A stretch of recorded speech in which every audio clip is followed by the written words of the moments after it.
Hello, everybody. Welcome back for our continued series on recruiting during this time. Joining me today is Matt Wheeler, the founder and co-CEO of SportsRecruits. Matt, thank you for hopping on. Thanks for having me. Before we kind of dive into the questions around recruiting nowadays, could you say a little bit about SportsRecruits, what you guys do, and kind of what the services that you offer and how they can help student athletes? Yep. So SportsRecruits has been around for about 12 years now. We started in 2008. I played lacrosse at Wesleyan and Amherst's rival. We had a lot of battles on the lacrosse field. But yeah, so the idea was simple back in 2008, and it remains the same today, which is to empower student athletes to pursue their dreams. So, we were all in your shoes not too long ago. It was a long time ago, I guess, but essentially we remember how kind of confusing and stressful the recruiting process was. I was putting VHS tapes in the mail and hoping it made it to the coaches' desks. Fortunately for you guys, technology has come a long way, and we'll get into some of the things that SportsRecruits can help you with. But, we're a New York City-based company, about 50 employees, and we're in every NCAA sport. So we have about 250,000 users on the platform, families on the platform using the product to do their research, communicate with schools, track which schools are viewing their profile and video. But pretty much we believe that, in this day and age, with everything being on demand and you being able to order a car from your phone or, do all sorts of great stuff with technology, that the recruiting process should enjoy some of those benefits as well. So you shouldn't be wondering which schools are interested in you. You shouldn't have to hunt down contact information. You shouldn't have to, only limit yourself to the schools that are in your area because you don't know what schools are out there that fit the criteria you're looking for. So we built a tool essentially that we would have loved to have had back when we were going through the process, and we'll definitely give you a peek of it if you haven't used it. But we just announced a deal with Headfirst Honor Roll and Top 96 events where we'll be working closely with them, and all the athletes will be using SportsRecruits in various capacities to enhance the game day experience there. So we'll get into some of that, but we're really excited to be working with Headfirst, and hope you guys enjoy using the tool. Speaking for Headfirst, we're certainly also very excited about, having SportsRecruits on board to help our student athletes. Little three rivalry notwithstanding, I think that it's going to be heavy on the NESCAC a little bit today, but certainly nothing wrong with that. And for me, when I was going through my recruiting process, it was DVDs in the mail. And handwritten letters back from coaches, depending on where we were. So it was kind of an interesting mix. And I think that the transformation of the recruiting process in the years since I went through it, since you went through it, Matt, have certainly helped student athletes with tools like SportsRecruits to gain efficiency. And one thing that we see a lot of in terms of the advantage for student athletes, and also quite frankly for coaches with a platform like SportsRecruits, is efficiency in information and communication. So could you say a little about, what a SportsRecruits profile does in terms of delivering efficiency to student athletes, and also possibly on the coach side as well? Yeah, I mean, for the parents on this call, if you were to apply for a job, how would you go about that process? I'd be shocked if having a LinkedIn profile wasn't part of that, because, if you were to, fill out a kind of questionnaire to go work at Headfirst or SportsRecruits or, almost any company in the world, they're going to Google your name, and they're going to go to your LinkedIn, and they're going to maybe see if there's different connections that you guys might have, or, look at your job history. But that kind of on-demand information doesn't stop at the job search. So if you're a college coach looking for a 2021 with ACT of 32, you should be able to just go and run that search and find athletes that fit that criteria. You shouldn't have to flip through a paper book from an event and look through every kid and hopefully find a kid that has a 32 on his ACTs. So, for us, it's about, how do we make both sides of the marketplace, if you will, more efficient. So on the student athlete side, every student athlete, although mom and dad might think their student athlete's a unique snowflake, which they are in many ways, but at the end of the day, they have, every student athlete shares a certain number of characteristics. They have grades, and the grades are what they are: GPA, ACT, SAT, course load, that kind of stuff. And they have an ability on the field, and different coaches look at that ability differently. So what Sports Recruits is about is, allowing the student athlete to have a profile with every piece of information a college coach would ever need to know to at least start the evaluation process with the athlete. So, for a lot of this, pretty much all the schools going to an honor roll event, that starts with grades, right? So, if you're a college coach and you see some kid make an amazing play on the field, you look down at your book or you look down at Event Beacon, which you guys will be using this summer, and the athlete doesn't have the grades, the coach will just kind of shrug his shoulders and say, what could have been? That would have been great. It would have been great to have that athlete in my program. It starts and ends with grades. So on Sports Recruits, every athlete has a transcript on their profile, even if it's just, if you're a 2023 or 2022, you don't have board scores, that's fine, but you're uploading your transcripts because college coaches have done this long enough where they can look at a transcript of a freshman or a sophomore, and they can, with decent certainty, somewhat predict your trajectory as a student athlete. So your profile obviously has all your grades on it, and then it has all your video. So you can put as much video as you want up on your profile. And for a sports like baseball and softball, that might be a combination of gameplay and some skills type videos. But the idea is, you communicate with, the Wesleyan baseball or softball staff, and they'll look at your grades and they'll go, great, that looks awesome. Let's look at his or her video. Wow, that looks great. Okay, let's start our relationship together, right? And that relationship will progress via Sports Recruits, and eventually maybe move offline when you start kind of talking on the phone and texting and that sort of stuff. But what we try to do is just make it as easy as possible to kind of make those connections. So allow student athletes to have all their information in one place, but then also allow the coaches the most efficient way to find those athletes that fit inside their program. Because again, while Amherst would really love to have that athlete that has a, whatever, minus 200 points on the SATs, whatever their requirement is, that's just not going to fly. So, the coaches will start with where they know their program can get athletes in, and then work, literally we can watch them literally work athlete by athlete on Sports Recruits to make sure that they get a look at every athlete that has their criteria. Because when you talk about high academic schools, you're taking a smaller percentage of the bigger percentage, right, that have those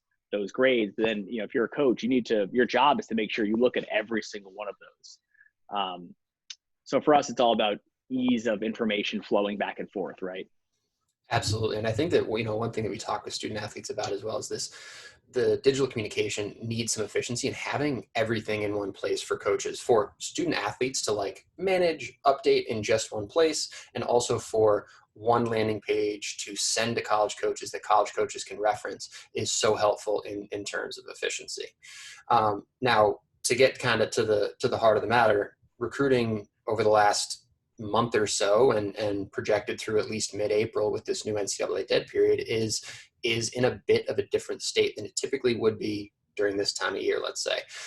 So have you guys at Sports Recruits, have you seen any change in traffic volume from student athletes or coaches since spring sports were suspended and the NCAA mandated this dead period due to COVID-19? Yeah, so last week was I think was for all of America, I know it was my first week working at home, or we closed our offices in New York City. And so everyone was working remotely. So last week was a somewhat quiet week on the platform. And then this Monday and yesterday, today's Wednesday, Monday and Tuesday, saw 85 and 75% week over week growth of traffic. And then I was actually looking this morning before our call, and outside of one day, we had the most profile and video views yesterday going back to October 1st. So our belief is that trajectory is going to continue to just go straight up because, again, you have, if you take the spring sport or the season we're talking about now, you have coaches that, depending on how long they've coached for, they have not had a March 25th off in a long, long time. They have not had a weekend off in a long, long time. So they can't even interact with their student athletes, right? Their student athletes it's not even like they go to practice. And so we've been encouraged by not only the student athletes kind of taking this kind of adversity in stride. A lot of student athletes are missing out on their spring seasons, playing with their friends and making all those memories. But we've also seen the college coaches, after a week of kind of figuring out, if they're taking care of their kids and homeschooling and all these logistics that are a challenge or a new challenge to them. But we've seen people really settle in and start to really crush it on the platform, and kind of whatever that old adage is, you have your adversity moment, and then it's up to you to respond to that moment with what's your response going to be, and that equals your outcome, right? If your response is to do nothing, well, your outcome, you shouldn't expect it to be much better than nothing. So we've really been encouraged by the student athletes that have maybe taken a week to realize that, okay, that kind of sucks. My spring seasons is not going to happen, but what can I do to make lemonade here? Absolutely. And the way that we think about it sometimes is like the obstacle is the way. And for college coaches, for high school students, it's crushing to see your spring season end so abruptly and so unexpectedly. For recruits as they move forward, this does create an opportunity for the class of 2021 through 2024 as they start to kind of enter this recruiting phase, because coaches have time in front of their computers that otherwise they wouldn't, especially on the baseball and softball side at least. And to quickly add, as we did last week, but the dead period, I think that there's sometimes some misunderstandings about the dead period where coaches can't do anything. But that's simply not the case. And this is where tools like SportsRecruits really, really help. Is coaches right now are precluded from engaging any face-to-face recruiting. They can't meet an athlete on or off campus. They can't go scouting events. They can't watch you play live. They can't engage with you directly. But for age eligible athletes, they absolutely can engage in digital communications, whether that's a Zoom call like this, or emails, or engaging through platforms like SportsRecruits. Now is a really good time for 2021s, 2022s, especially to make some strides in their recruiting. But it's exactly what you said, Matt. It's if they stand still during this period, then they won't come out beyond where they have been. But if student athletes can use this time effectively, it can really help set them up for success once the in-person recruiting side of things picks back up. Because, even though spring sports have been suspended, even though we're in a dead period, these college coaches have to recruit. They, have committed their class of 2020, but they're going to need to get back out on the road to recruit 2021s and 2022s. It's not, the recruiting process is not grinding to a halt for forever. They are going to need to recruit these classes. And so using these digital tools that they have right now at their disposal to continue to advance their recruiting is something that that we believe is really important, and continuing to be proactive despite the obstacles that they're facing. Yeah, I mean, I think a little trick for you when you hear dead period. When I hear dead period, I hear the college coaches needed a period that they were not allowed to be on the road so that they could actually have a family, because that's what it is. They're not back home turning their computers off doing no work. This isn't a vacation for them. Dead period is just a time that they can't be on the road recruiting, which is good for the student athletes because they need a break. We can't have events all year, 12 months a year. Everyone needs a break. So dead period, we spoke about it before, and a lot of times, a common trap to fall into if you're a student athlete is to hear dead period and think that means the whole process stops. That means nothing is happening during this period because it's a dead period. And as Max pointed out, it's a dead period in the sense that they're not recruiting at events, but it's not like the school turns their email off during that time or locks them out of their office at in Middletown, Connecticut or whatever. So yeah. In many ways, the dead period is you're in many respects, any dead period is your best opportunity to get a college coach's attention, because they're not on the road going from Holiday Inn to Embassy Suites to whatever that kind of road life that they have when kind of recruiting is happening. So we always say you hear dead period, crank up your activity, because you're actually going to be able to get coaches' attention more because they're actually in front of their devices. Absolutely. And that kind of leads into another key thing that I wanted to talk with you about. they are in front of their computers, they are exchanging emails, they are looking at sports recruits profiles that, coaches need to continue recruiting. So when it comes to that, to dive in on the nitty and gritty and tackle a little bit, what's the number one tip or piece of advice that you generally give student athletes using sports recruits as a platform, especially right now during a dead period? How can they crank up that activity and really turn the volume up on their recruiting right now?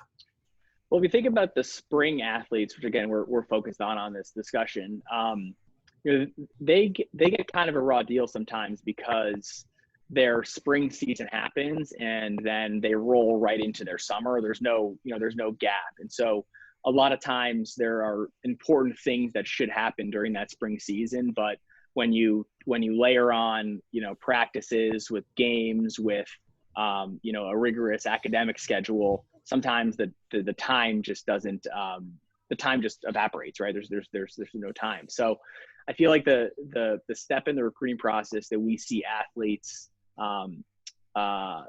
really thrive in and then ultimately have success is the ones that do the most research into their school opportunities. So again, I'll use my example. I go into Wesleyan, and so I went to high school in Connecticut, private school in Connecticut, and a lot of kids in my high school, went to Amherst and Williams. It was that type of kind of high school, so that's where I wanted to go. And so I went on visits both schools, and I was really into both schools.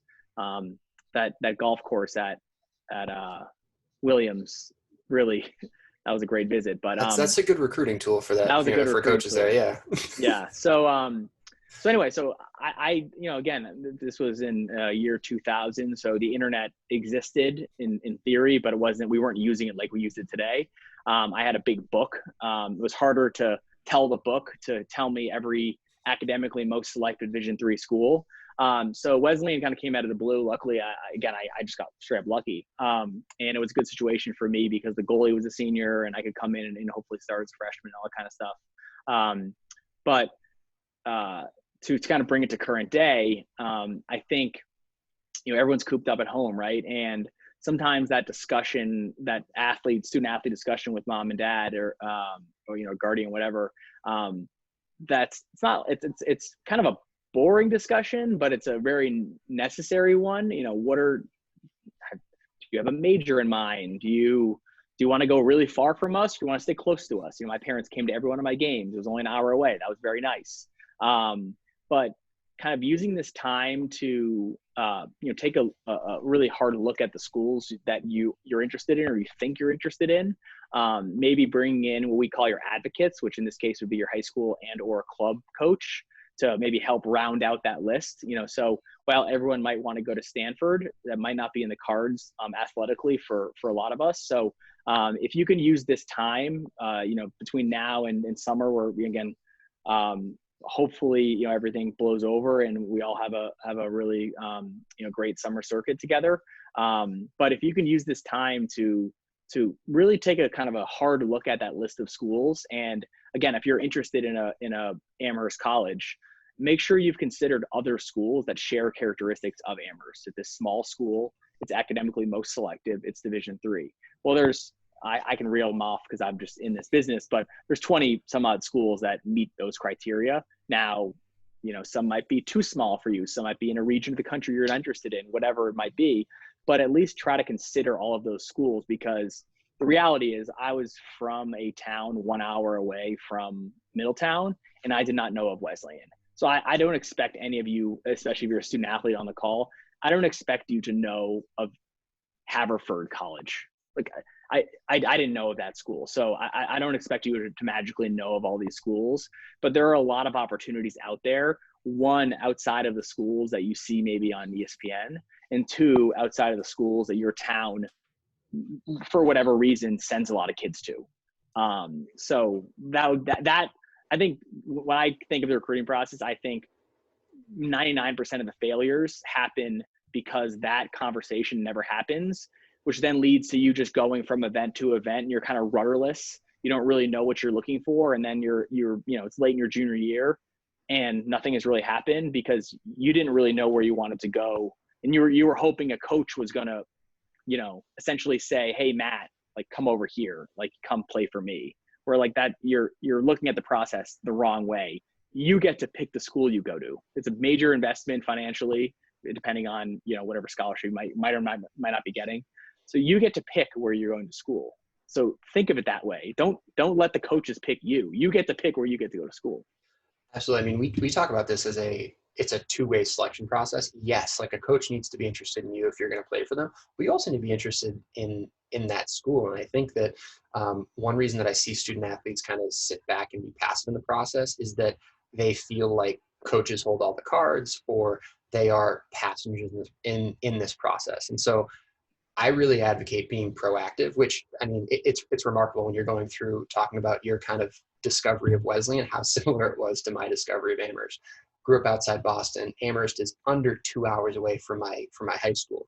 And I didn't know that Amherst College existed, let alone that it was the perfect fit, until I was on a visit with the baseball team at Washington University in St. Louis.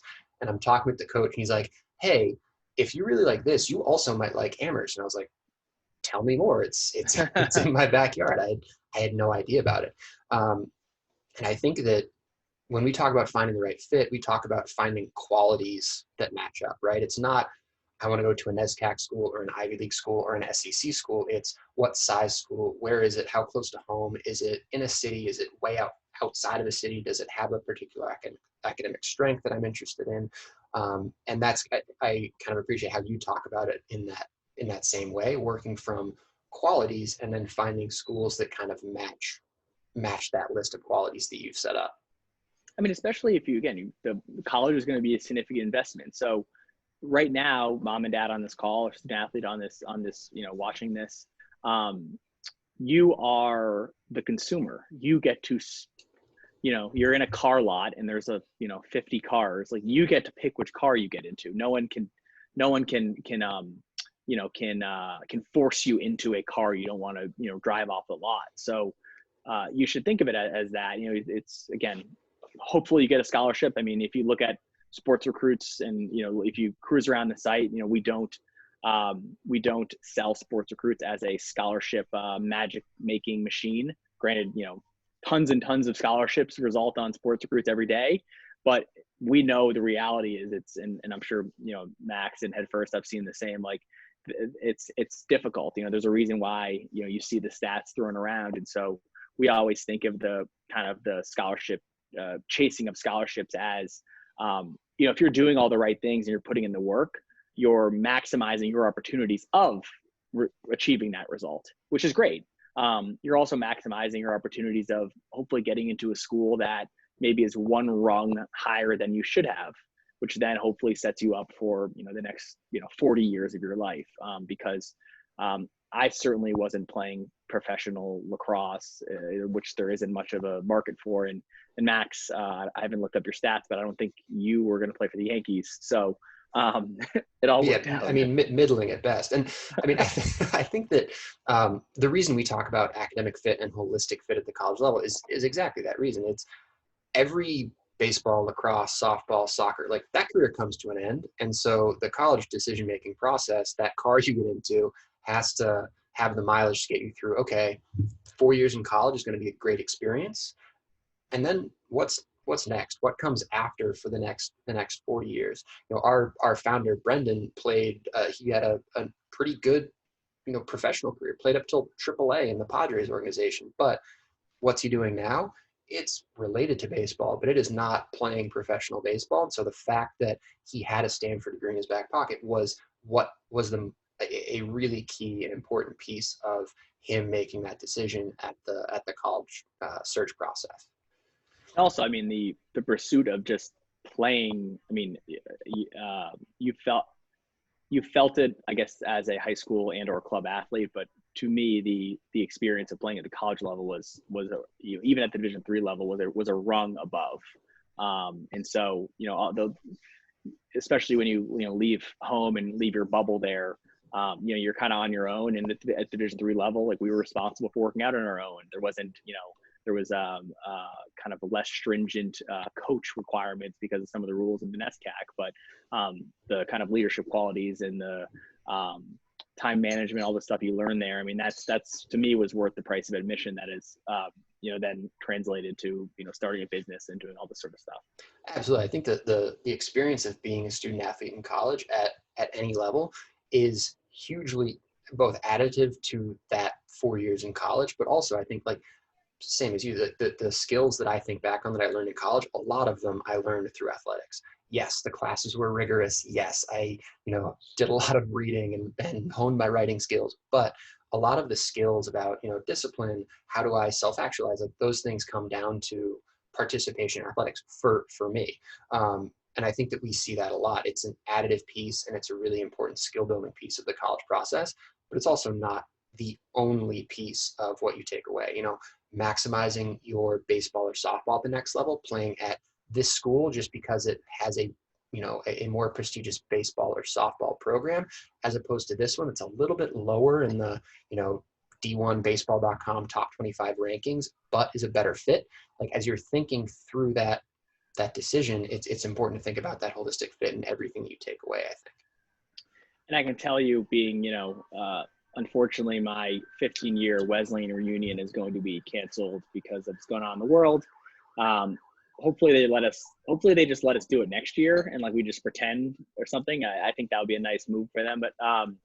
But I can tell you, once you get out of school a few years, and again, outside of engineering at my company, we have athletes that have won national championships in soccer and, played ACC lacrosse. And we actually have a baseball player, UVA guy, who went and played in the pros a little bit. And so we have athletes that work, around us, and a lot of D3 folks as well. And what I can tell you is, after a few years in the workforce, it's not really about like where you played. It's I don't know how you feel. It's like this, it's like almost like this little bond we have. Like we all played college sports.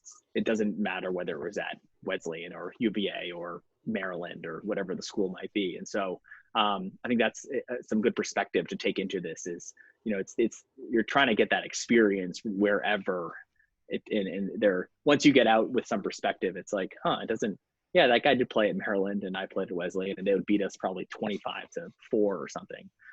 But we all pulled the same kind of qualities out of the experience. Absolutely. And I mean, if you had asked me in college if I'd be on conducting this call with a Wesleyan alum, I don't know that I Yeah, could have right. rightfully said yes. Exactly. But sharing that, I mean, I think that, having that athletics in the background to pull on is certainly, something that we look for when we hire as well. And it's something that we think about in terms of the sorts of people that we bring onto our quote unquote team here at Head First too.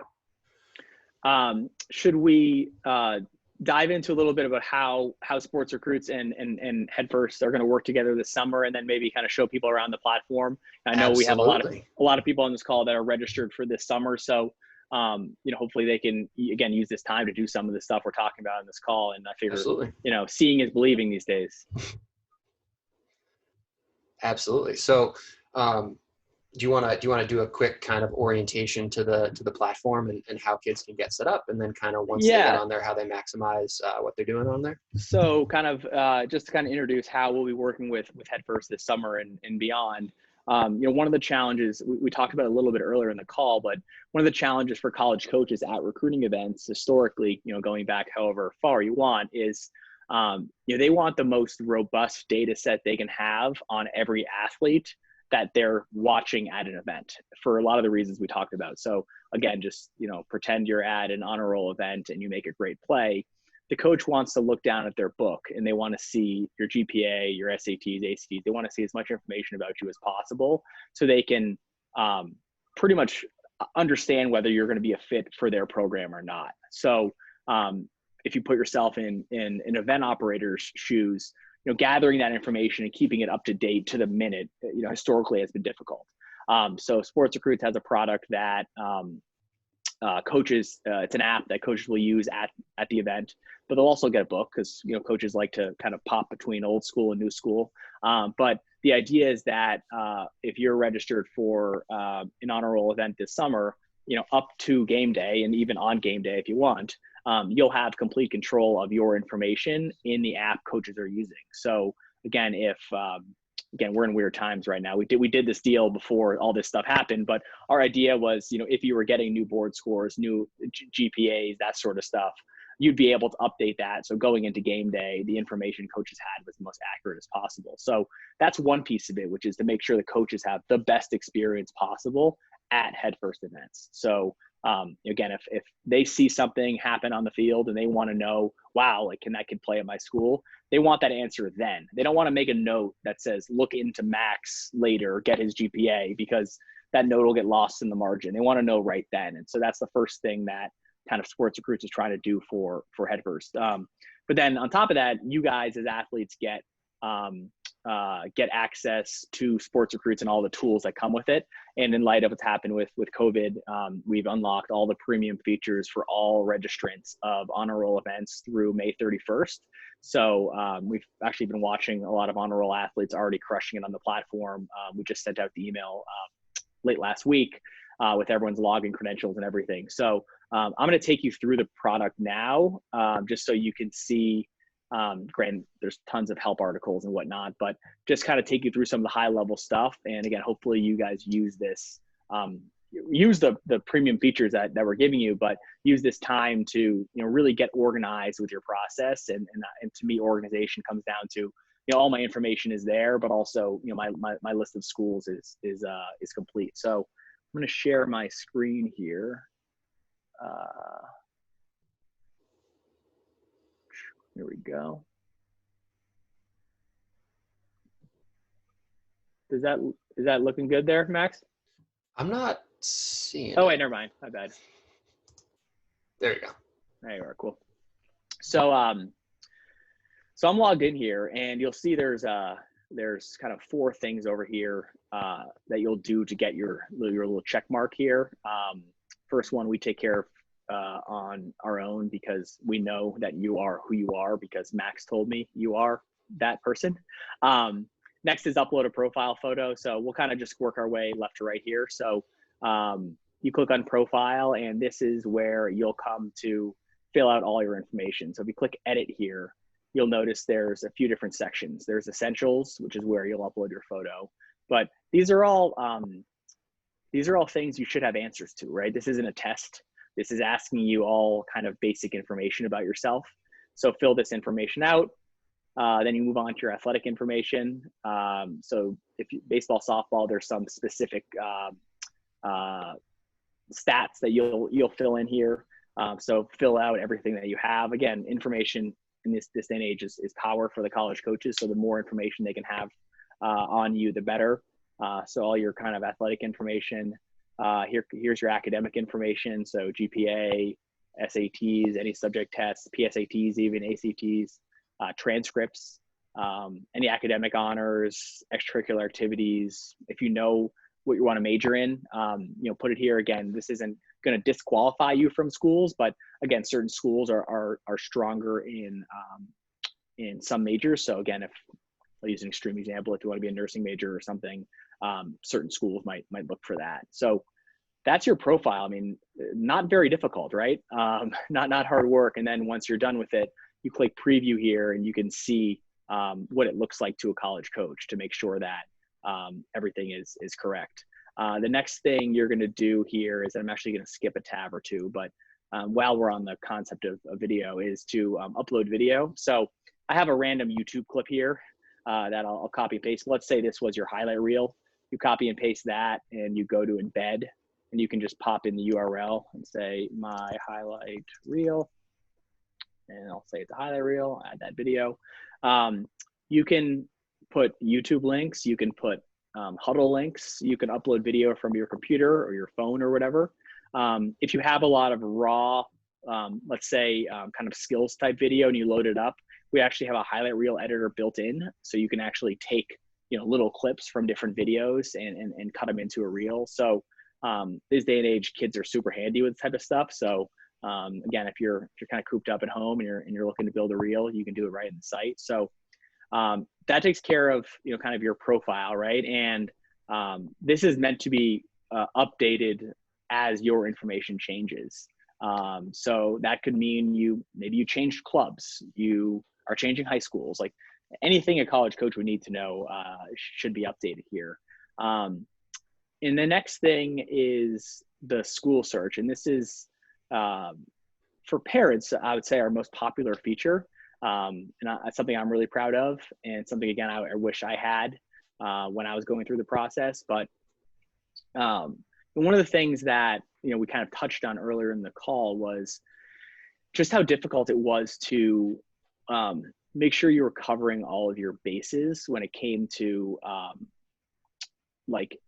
your list being as robust as possible. So again, I was from Connecticut, so I'll put in my zip code, and I'll say I wanted to go up to 250 miles from home. So I'll start with that. So, I don't want to go too far from home.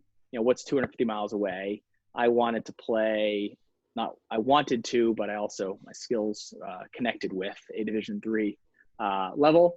And I had, worked hard in high school, so I had good grades, and I wanted to go to a high academic school. So here you go. So if you're on a desktop computer, you'll get a slightly better kind of visual experience. And so I would suggest doing that. It works great on your phone as well. But so here are our options here. So here's Amherst. So it's great. Let's favorite Amherst.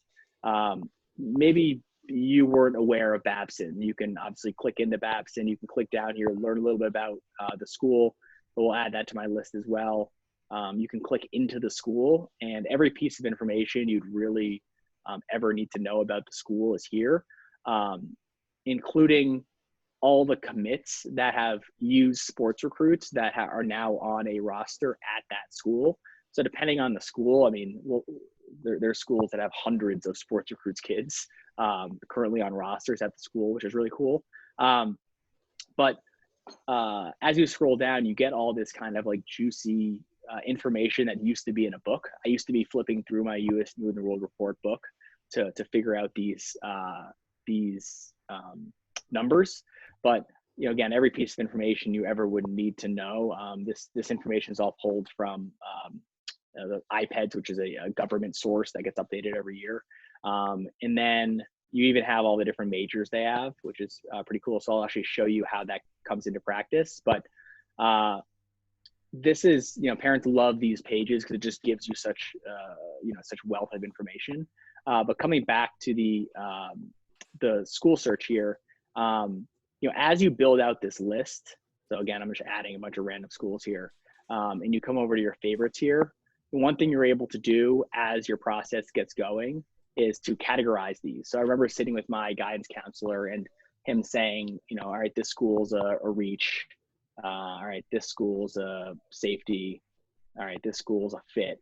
And so, categorizing those schools helps you visually see your schools, but also as you communicate with these schools, you're able to see kind of where you are with them. Have they looked at your profile? Have you been on a campus visit? Check that off. But again, I would say, if I could have my way and you guys spent, 2-3 hours in one place, I would love to see you kind of spend some time in this school search. And then the one last thing I'll show you, and again, it might be a little ahead of your skis. I didn't know I was going to be running a business. So I would have searched for like entrepreneurship or something, I guess. But if you want to be an accounting major, you could actually search by major as well. So you can run that search and see which schools have your major. Any kind of questions about that, Max, that might have popped up as I cruise through? No, I think that's really, really good in terms of giving that an overview. And I'll say if you knew you were going to start a business and you started it, looked at entrepreneurship, you would have ended up at Babson, Yeah, even if you hadn't heard of it. That's And cool. so having it be, and this is the way that we think about our school list at camp as well, is it's a discovery platform, right? You know of schools 1, 2, and 3, but you don't know about schools 4 through 100 that actually fit that same profile. And having this, instead of, for me, it was the Princeton Review, the U.S. News and World Report. It's like flipping through that book of schools, looking for the ones that were the right size, that were in the right area, that kind of fit that profile. Having it all at your fingertips here, I think that there's so much ability to do this research for student athletes, and so much of it is available so easily that when I talk to individual student athletes, there's really no excuse that kids shouldn't be doing the level of research to help them find the schools that they know about that fit their profile, but also the schools that they've never heard of. You go in here and you might have never heard of Albright College, but it turns out that it checks most or all of the boxes that you're looking for. I think that this is a really good discovery platform to help kids find those schools that could offer the right holistic fit. I'll give you a little nugget. The average kid that committed, again, we've had tens of thousands of committed kids on the platform. The average kid favorites 27 schools going through their process. So I guess right now I would love, any student athlete to name me 27 schools. Most likely you wouldn't be able to, and I wouldn't expect you to be able to. But that just tells us that, again, that's average. And we have kids that are playing on, national championship Division I rosters across all sports. And we have kids all the way down through junior colleges. So that's the average. And I'd like to think that anyone going to an honor roll event is above average. So, I would expect you guys to do even more research. So that number kind of always sticks out in my head as, the more the recruiting process in many ways is a funnel of sorts, right? The more schools you have at the top, the more theoretically options you'll have at the bottom. So if you start with a narrow group at the top, start with 10 schools at the top, well, you're really limiting yourself, and you're almost kind of bought yourself a lottery ticket if you're limiting your search at the top there. So that's the research part. So we filled out our profile, and kind of the test of your profile completeness would be, you can role play inside your house, right? We're all bored looking for things to do. Put your profile in front of your mom and say, hey mom, if you're a college coach, is everything on here? Does this do a good job representing me on and off the field?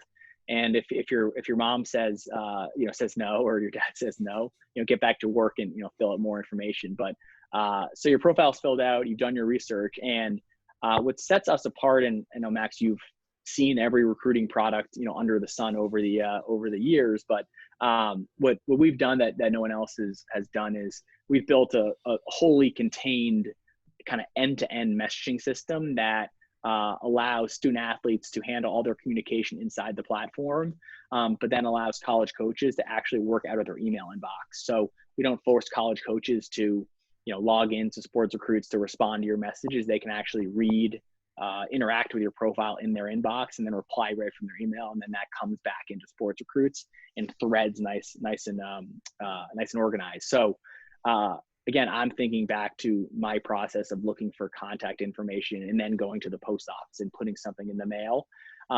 It's a little better now that you can use email, but again, if you use that number of 27, and you sit down and you go to Amherst, Wesleyan, Williams, Middlebury, whatever schools, you're talking maybe 10 to 15 minutes per school, copy and pasting, you're putting it in a Google Doc or something like that.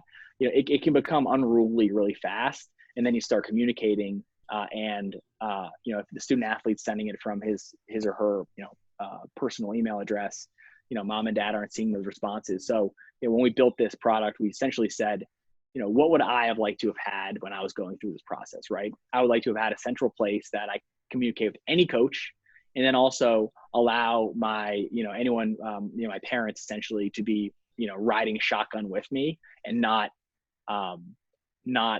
assuming that I was checking my email. So, in this day and age, it's a team effort. Recruiting is a team effort. It's a family kind of effort.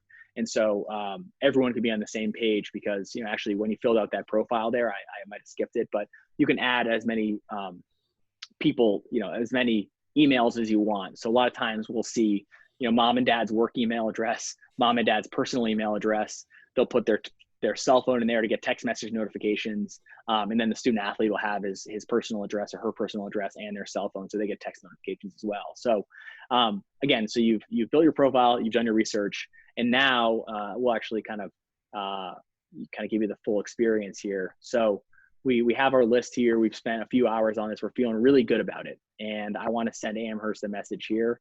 I click the little button here, and like magic, it pulls all the coaches right into the to field. And if I wanted to CC, someone, my club or whatever, I can do that. But I can say, honor roll 2021. I played catcher in Little League back in the day. That's a tough position to master. Yeah, well, I didn't like running very much. That's why I played goalie too, I guess. But that makes sense. But yeah, so this is, think of this as your email inbox. So you say, hey coaches, hope hope everything's going well. If you Google sample message to college coach sports recruits, you'll find a little sample note we put up there.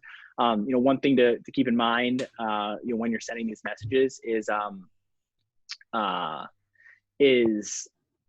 your profile has a lot of information on it. So traditionally, if you were using just kind of, we call it the old school method of sending emails, you're in many ways, a lot of times you're writing a lot, like my GPA is this, and I play for this club, da, da, da, da.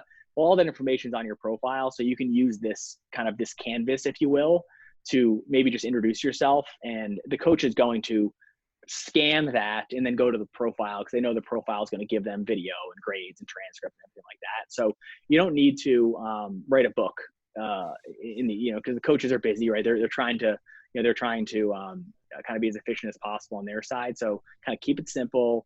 You don't need to go too crazy with this stuff. And what we found is kind of once you start sending messages and get in the groove, you become a lot more comfortable with it. And I know college coaches can seem like these kind of big, bad, scary, individuals on the other end of the phone line or the email line. But again, they want to see you be successful. They want to kind of mold young men and women to go out in the world and do great things. So kind of take a deep breath as you're sending these and realize that there's really no wrong answer, as long as you're being respectful and you're using proper grammar and punctuation, that sort of stuff. I think that on the communication front, I think that there's so many obstacles, real and perceived, to effectively communicating with coaches, and the way that this eliminates some of them, right? Like not having to go hunt down each individual email isn't where I would say student athletes, if they can eliminate that step and they can have it done this easily for themselves, I think that's a really huge benefit, because then they take that time and reinvest it and say, okay, instead of 5 to 10 minutes, finding the coach's email addresses that I need, I'm going to spend that 5 to 10 minutes doing a bit of research on that school so that I can demonstrate genuine interest by personalizing that first note. And we talk about personalization and demonstrating interest as a mix of having done your research on the school, but also a genuine curiosity about the stuff that you might not be able to find. What's the stuff that you can find in a 5 to 10 minute search about Amherst College before you message Coach Pine?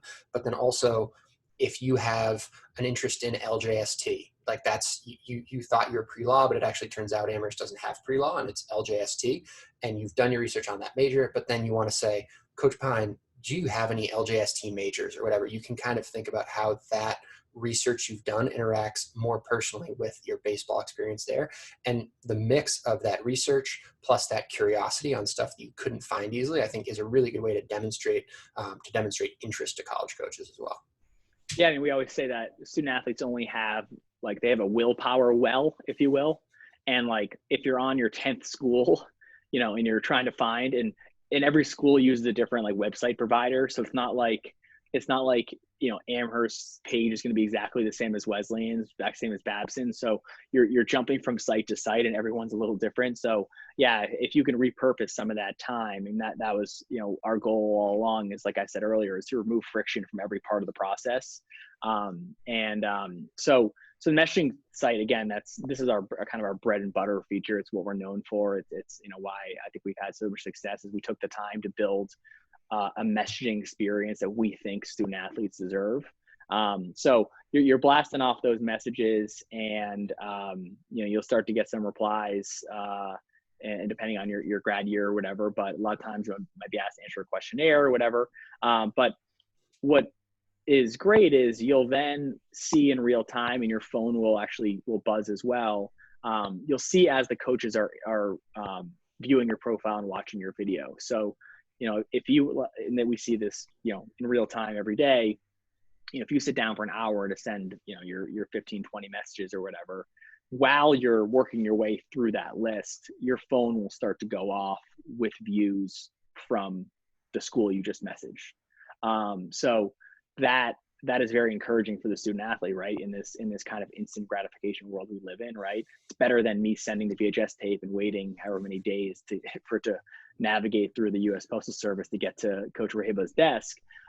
So that is in our kind of mind, the reward that you get for putting in the work is you get that instant gratification of that view, which isn't the obviously a view in and of itself doesn't mean you're going to go to that school, but it's the start of a relationship that you can build on, especially, heading into the summer. And we think of, the recruiting process as a puzzle with a bunch of different pieces. And if you're trying to build a complete puzzle, you obviously need to be going to the right events. You need to do your research, going after the right schools, right?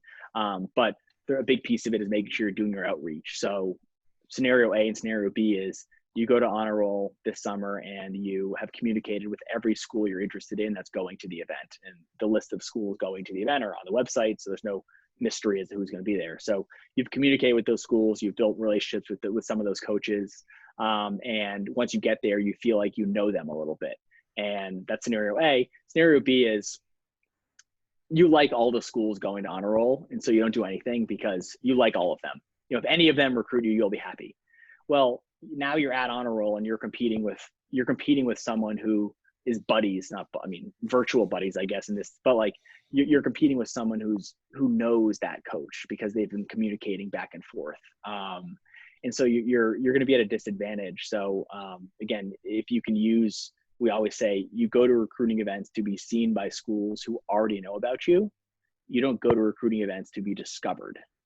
It used to be like that, but now it's not like that. Now it's coaches have their lists of kids they want to get closer looks at. Now, could you make that amazing play when your dream school happens to not be looking down at their phone or their, book? And then the coach goes, whoa, like Max McKenna, I need to get that guy on my roster. That might happen, but we think of that as like you've just made your luck, kind of, right? You got lucky there. But if you've done your research, most likely Max already knows about you, right? And he has his head up. He's watching you because he's at that field at that time to recruit you.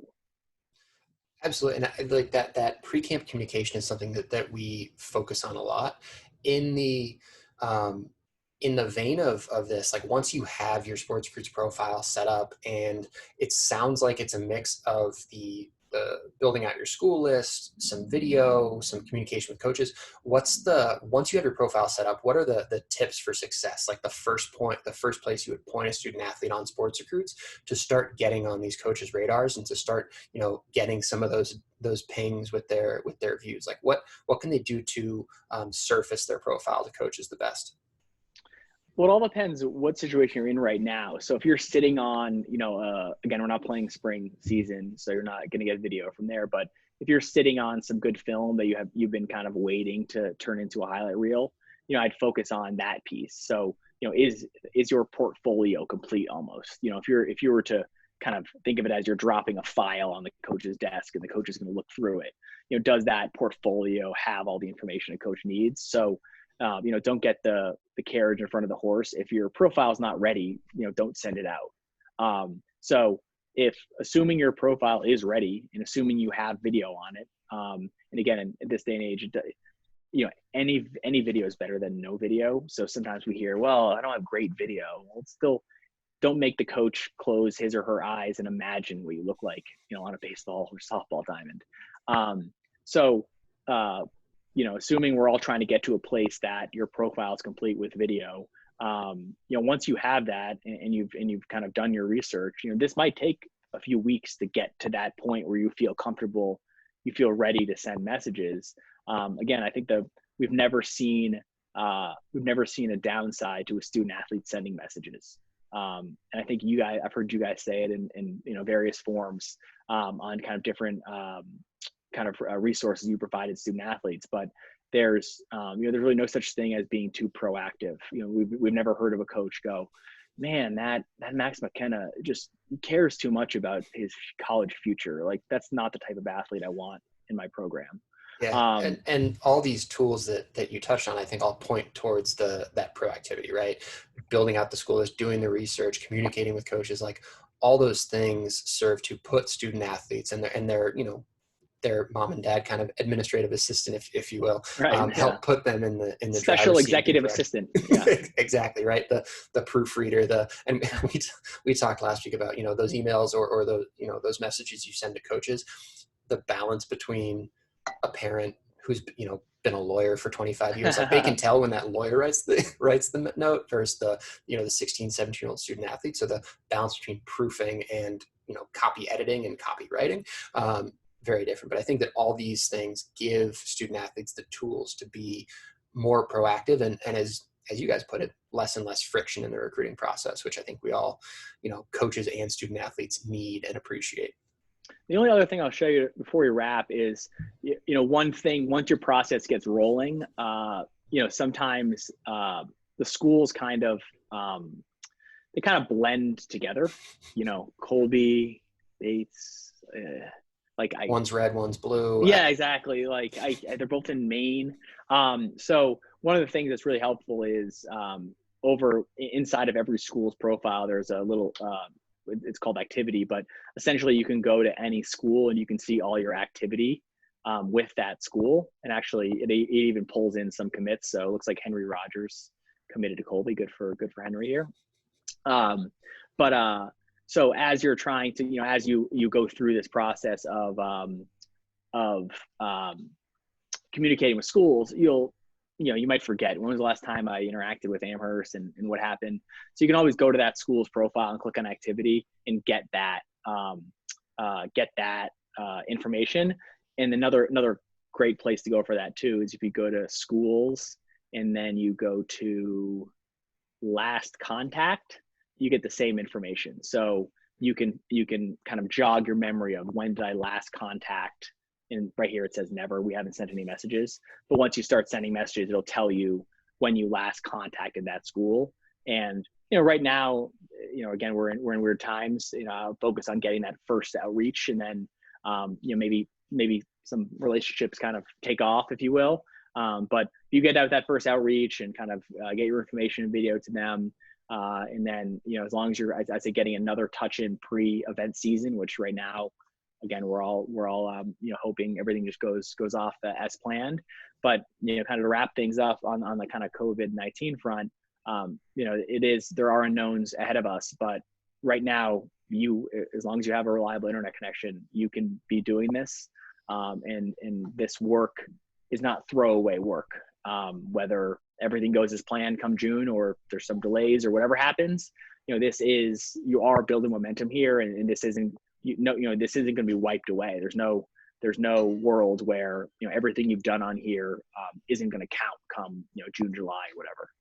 Absolutely. And I think that as we've touched on in kind of each installment of this series, so to speak, in terms of content, is being proactive, keeping your wheels moving, and kind of just continuing to advance through the recruiting process. And I think that when we think about the student athletes who are committed to attend our events this summer, equipping them with SportsRecruits as a tool is something that I think really, really helps them do that. It helps them make strides right now, even though it's weird, or even in a regular recruiting year, staying on top of and being proactive in the recruiting processes.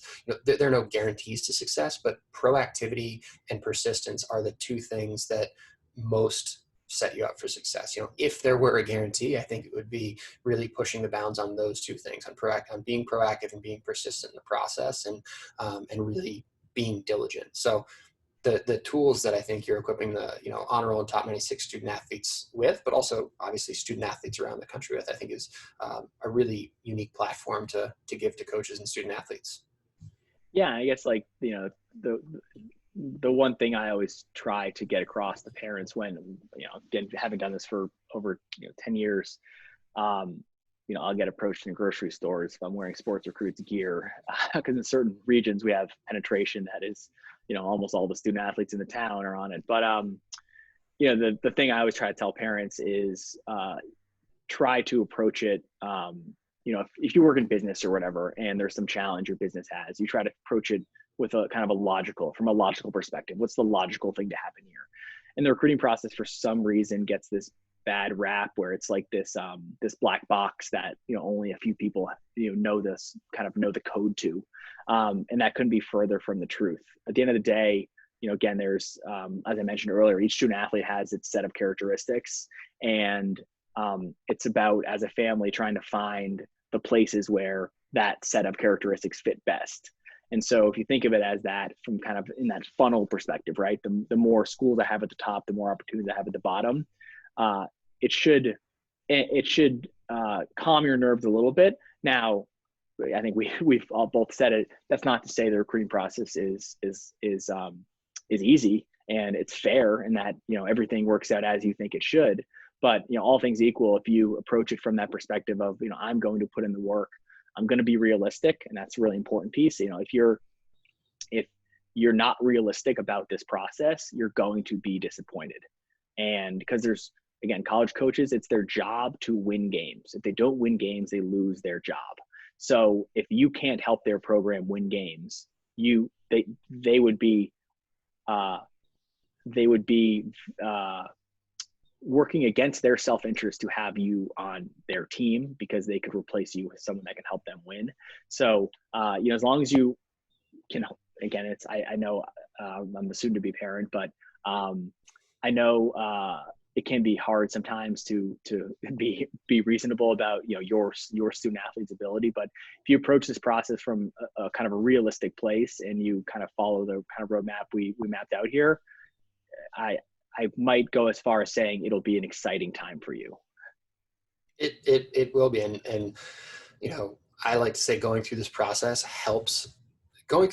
in a thoughtful way with tools like SportsRecruits, with thinking about things like holistic fit, ultimately, I think, set student athletes up for a better college and post-college experience, because student athletes have to think about dimensions of the college search process that, their chem lab partner never has to think about the things in the same way. And so Right. engaging with it more fully and more completely and more directly is just something that, yes, there are parts of it that are going to be really difficult and going to be really frustrating and painful, because you're going to hear no. Parts of this process are going to be all those things, but going through it this way is going to be worth it, because it's going to set you up for a better outcome in terms of college fit for those 4 years. And then, well after, you're coming up on your 15-year union. I'm coming up on my 10-year union. Like, there's no place I want to be more than back at Amherst with the people that I met there, with the teammates that I had there, because of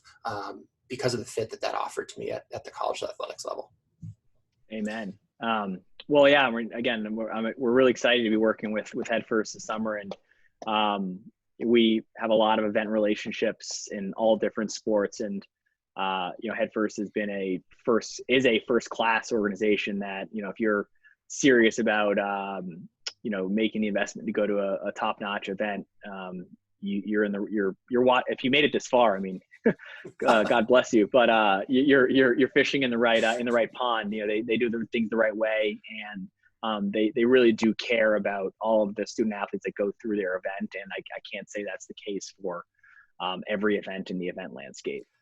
Appreciate that, Matt, and really appreciate you taking the time to talk through all this, and looking forward a lot to the partnership that we have with you guys, and how it can help serve our student athletes. So thank you for taking the time this morning, and looking forward to the future. Yes, great. Talk to you guys soon.